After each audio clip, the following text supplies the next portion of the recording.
Bonjour, c'est Anne-Sandrine Di Girolamo au micro des Ondes de l'Imo, le podcast immobilier attentif et curieux.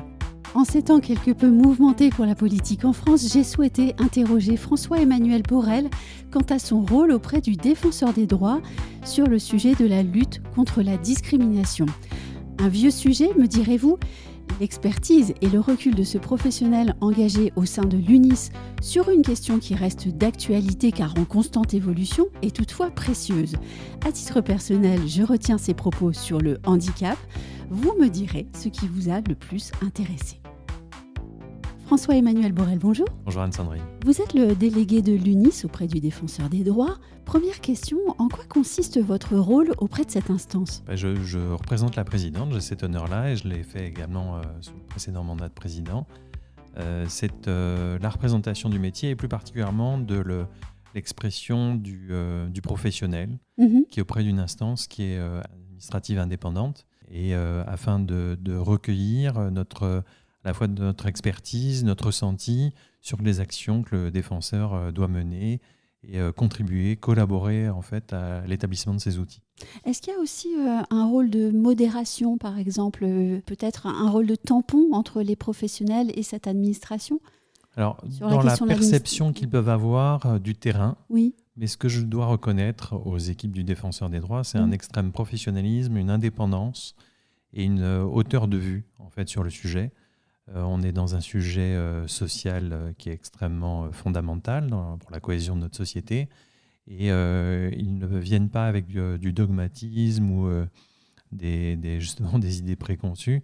Ils sont véritablement sur une expérience, c'est-à-dire que essayer d'améliorer un dispositif et pas ou d'améliorer la lutte contre la discrimination.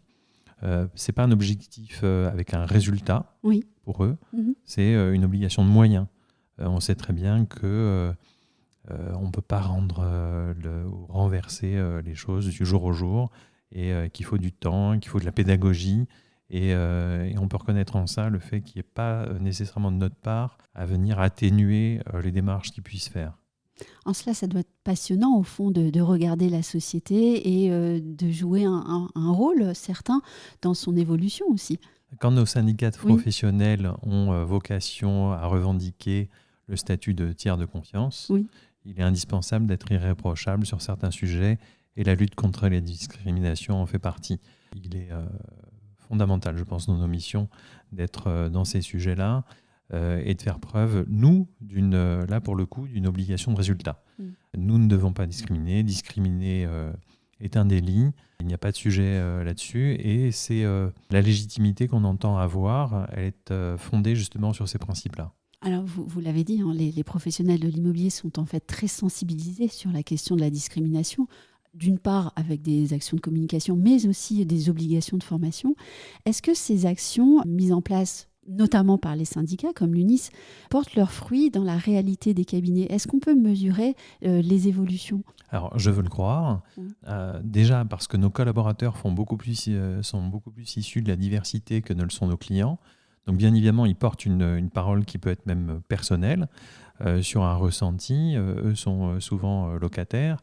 Donc, bien évidemment, ils sont là pour faire preuve d'empathie ou faire preuve d'empathie auprès du propriétaire, déconstruire certains schémas qui sont des préjugés ou des stéréotypes qu'on a pu avoir se constituer petit à petit, donc vis-à-vis du handicap, des mères isolées et bien sûr de la lutte contre le racisme. Et donc c'est après, d'un point de vue statistique, en effet, on peut constater que toutes les actions de formation sont suivies d'effets, à telle enseigne que le défenseur des droits avait lancé une étude qui s'appelle Mikado, sur laquelle je crois que 3000 agences avaient été testées, en regardant quel était l'effet de la lettre de rappel qu'ils avaient pu adresser par la suite. Et en effet, sur un second testing, ils avaient pu voir que les agences étaient moins portées à discriminer après une première lettre de rappel et une action de formation, effet qui s'atténue dans le temps. Raison pour laquelle, moi, il me semble assez évident que ce n'est pas tous les 3 ans qu'on doit avoir ce type de formation, mais très régulièrement. On peut améliorer, je suis sûr, les dispositifs de formation actuels. Oui, parce qu'au fond, cette formation, si elle est théorique, elle n'a pas grand intérêt. Or, la théorie qui est nourrie de la pratique et de nouveaux exemples, et peut-être aussi de nouveaux exemples avec énormément de nuances, ça peut être intéressant. Les mises en situation, en effet, Oui. là vous plaidez tout à fait ma cause, et celle qui a pu être soulevée par diverses associations. On s'est retrouvé dans une situation un peu particulière, c'est-à-dire qu'on est à la convergence des problématiques de formation en distanciel qui ont été beaucoup poussées, mais en effet, pour ce sujet-là, une mise en situation me paraît assez indispensable. Le cas pratique est évident, c'est quelque chose qui fait partie quand même beaucoup du ressenti, et si on ne l'éprouve pas dans une contextualisation pratique, c'est vrai que ça me semble assez compliqué. La théorie, finalement, tout le monde la connaît, mais en revanche, faire éprouver aux gens la discrimination et donc ce sentiment de discrimination qu'on puisse avoir et lutter contre celui-ci, en effet, passe à mon avis par des cas pratiques et non plus du distanciel, mais véritablement du présentiel. Et une demi-journée me semblerait la moindre des choses. Aux défenseurs des droits, on nous met des cas pratiques, en fait, des signalements qui leur ont été faits, et en fait, on n'imagine pas la diversité des situations. Mais c'est ça. Et au fond, je ne sais pas si je peux le dire comme ça, mais le diable peut se cacher dans des détails en toute bonne foi. Oui, tout à fait. Ça peut être... Alors justement, ça a été soulevé par un de nos syndicats, le SNPI, sur la fourniture de données bancaires. Il est vrai qu'on ne peut pas discriminer en raison de la banque qui nous est fournie, alors même que celle-ci peut ne pas avoir d'établissement en France. Donc il y a une ligne qui est en effet très, très ténue.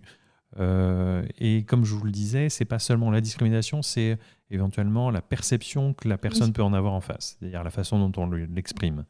Elle est très importante. Et en effet, au sein du Défenseur des droits, nous établissons des guides justement de mise en situation avec des cas pratiques. Mais c'est insuffisant.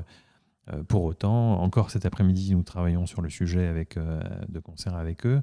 Il est important d'avoir cet ajout du professionnel, c'est-à-dire que comment mon collaborateur va réagir et d'un point de vue pratique, qu'est-ce qu'il doit dire. Et souvent, finalement, il y a un genre de checklist, c'est-à-dire de se dire, face à cette situation, je dois déconstruire. Pour déconstruire, alors comment fais-je ? Tout simplement dire, écoutez, statistiquement, il n'a jamais été avéré qu'une personne de telle origine ou dans telle circonstance ou dans telle situation est plus défaillante qu'une autre, finalement. Voilà. De ce point de vue-là, il y a pas mal de dispositifs qui nous aident. La GLI est venue apporter beaucoup et peut justifier justement de prendre des dossiers pour lesquels le propriétaire aurait une sensibilité, on va dire, moins évidente. On reste plutôt sur la technique en fait, d'un dossier de location. Exactement. Ramener ça à du factuel. Oui. Quel type de signalements sont faits en ce moment auprès du Défenseur des droits sur cette question de la discrimination pour le secteur de l'immobilier ? Alors, il y a des choses très évidentes que l'on voit toujours, qui sont déplorables. Il faut dire les choses comme elles sont. La discrimination, on vit une période de tension sociale qui est quand même assez importante. La parole est souvent libérée par les réseaux sociaux et les gens se permettent un peu tout et n'importe quoi. Donc, il y a des situations évidentes qui sont à la limite du supportable. Et puis, il y a des affaires qui peuvent même relever, quand je vous parlais de la GLI, tout simplement même une assurance qui, en effet, va être portée à discriminer. Il n'y a pas que le professionnel de l'immobilier, il y a le particulier, il y a l'assurance éventuellement qui peut être dans une situation de discrimination. Et elle peut se porter dès la constitution du dossier, bien évidemment, mais également dans les premiers mois de la mise en location. Ouais. Vous venez d'évoquer la parole trop libérée sur les réseaux sociaux. Est-ce que vous avez pu constater aussi, par exemple, l'impact de la guerre israélo-palestinienne en ce moment sur des questions de discrimination ? Alors ça me semble assez évident, et je vais même mettre plus en amont tout cela. Et d'ailleurs, on remet systématiquement, et ça, pas seulement dans le contexte très actuel, mais on voit bien qu'il se développe des systèmes parallèles de mise en relation. Et j'insiste toujours auprès en fait, dans les secteurs qui n'est pas intermédiaire. Donc vous avez des sites ou des blogs ou des groupes Facebook ou je ne sais quel réseau social sur lesquels les gens s'expriment de façon beaucoup plus libre, tout en pensant que c'est une conversation privée. Et en effet, ils passent un peu sous le scope de l'autorité administrative. Et je rappelle bien que de toute façon, sur la partie réglementée, eh bien, nécessairement, nous sommes moins objets de discrimination. Raison pour laquelle on peut se prévaloir du rôle de tiers de confiance, parce que nous sommes un filtre nécessairement pour ces sujets-là.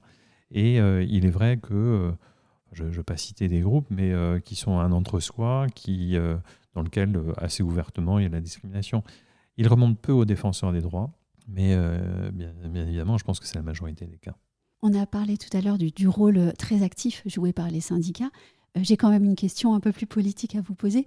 Est-ce qu'il revient nécessairement à ces syndicats professionnels de communiquer sur la lutte contre les discriminations, ou bien cela devrait être le seul rôle de l'État ? Alors, il est assez fondamental quand on est dans un acte social comme le logement, d'avoir sa part et son rôle à jouer, oui, et d'être en responsabilité de celui-ci. Donc, bien évidemment, les professionnels immobiliers, les syndicats professionnels doivent faire preuve d'exemplarité, en témoigner et améliorer ce processus-là pour justement être le secteur incontournable. Si nous voulons que 100% des actes soient intermédiés, passés sous le filtre de quelqu'un qui vienne le contrôler, eh bien, c'est le professionnel, c'est nous-mêmes. Donc, il est fondamental d'être très investi sur ce sujet-là. Ensuite, les pouvoirs publics ne se donnent pas assez de moyens, c'est évident, pour communiquer sur le sujet. Donc souvent, on a l'impression d'avoir une délégation de la part de services publics, en quelque sorte, puisqu'il n'y a aucune publicité qui soit faite sur la lutte contre les discriminations. Il y a une plateforme qui a été mise en place. Sincèrement, les budgets qui ont été alloués aux défenseurs des droits ont été ridicules. Et les disperser est une mauvaise solution. Donc on a pu le faire valoir justement auprès du législateur récemment. Concentrez-vous tous les pouvoirs sur le défenseur des droits afin qu'il y ait un guichet unique de la discrimination. Et nous sommes là également pour contribuer à ces travaux et faire en sorte qu'on verrouille en fait ce droit au logement par l'intermédiation. Il y a la communication, il y a de l'autre la pratique du testing. En ce moment, quel type de testing est pratiqué et surtout, est-ce qu'on peut être sûr de la fiabilité de ces tests qui sont pratiqués ? Là, en effet, on a l'habitude d'un testing sur une mesure où le testeur se fait passer pour un locataire et en fait, le SOS Racisme, il y a quelques années, a joué le rôle inversé, à savoir se faire passer pour un propriétaire qui voudrait mettre un bien à la gestion et indiquer froidement que de toute façon, lui discriminait et qu'il fallait suivre cette pratique-là. Donc en fait, il y a eu un test assez important qui a été mené sur une première phase puis une seconde, où on a eu des retours d'informations. Alors très étonnamment, je ne vais pas donner de nom, mais on va trouver certains réseaux qui ont été très vertueux au premier coup, puis ne le sont pas au deuxième, et inversement. Donc on peut se demander quand même quelle est la légitimité, ou en tout cas la fiabilité des résultats. Nous, pendant longtemps, il n'y a pas eu d'accès à l'information et l'écoute de ces tests. Ils n'ont pas été menés comme il se doit par des gens qui sont assermentés. Donc on avait la plus grande des réserves. Pour autant, je ne néglige pas le fait qu'il soit le reflet d'une réalité. Je ne dis pas ça, je dis simplement le fait que dans ces sujets-là, ils sont trop importants pour faire preuve de manque de partialité. Oui. Donc j'ai toujours été très réservé sur ces résultats, tout en reconnaissant la réalité des choses. Mais on ne peut pas avoir, comme je vous le disais, quelqu'un qui était 100% non discriminant et puis tout d'un coup qui passe à 50%, ça n'a pas de sens. C'est pas représentatif de la chose ni du métier. Il y a sans doute une question de méthode à revoir. Oui, bien sûr. Et comme je vous le disais, le défenseur des droits, pour moi, est l'incontournable. Sont des personnes qui sont assermentées, qui font preuve d'une réalité des choses. Vous savez, je ne dis pas que SOS Racisme ne voit pas tous les spectres de la discrimination, mais il y a 22 critères de discrimination, dont le plus important remonté aux défenseurs des droits est celui du handicap. On n'en parle jamais dans les discussions que l'on a quand on aborde ce sujet-là. Oui. C'est quand même assez spectaculaire. Alors bien évidemment, les associations sont beaucoup mieux organisées. Elles catalysent certainement beaucoup plus les remontées de terrain. Pour autant, c'est la réalité des chiffres. J'ai une dernière question assez personnelle. Vous êtes très investi sur cette question de la discrimination. Qu'est-ce qui vous a conduit à vous investir de cette manière-là sur le temps long ? Alors, en effet, c'est une question personnelle, mais Oui. je fais partie de cette génération un peu de touche pas à mon pote, dans laquelle on avait certains idéaux, et c'était une période à laquelle on pouvait avoir des idéaux assez facilement.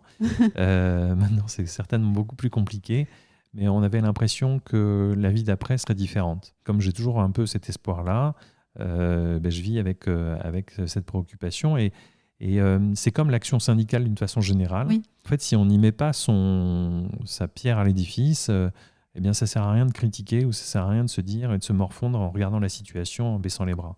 Donc moi, j'aime l'action, j'aime me dire que je ne suis pas resté assis à regarder et à dire que ce n'est pas bien. Si je peux y contribuer, je n'hésite pas à y aller. Donc c'est un peu l'histoire du pôle Unis-Île-de-France d'ailleurs, dont je fais partie. Oui. Mais c'est vraiment des actes d'engagement. Je m'engage sur peu de causes, donc autant que ce soit celle-ci pour de vrai. Merci beaucoup François-Emmanuel Je vous Borel. en prie.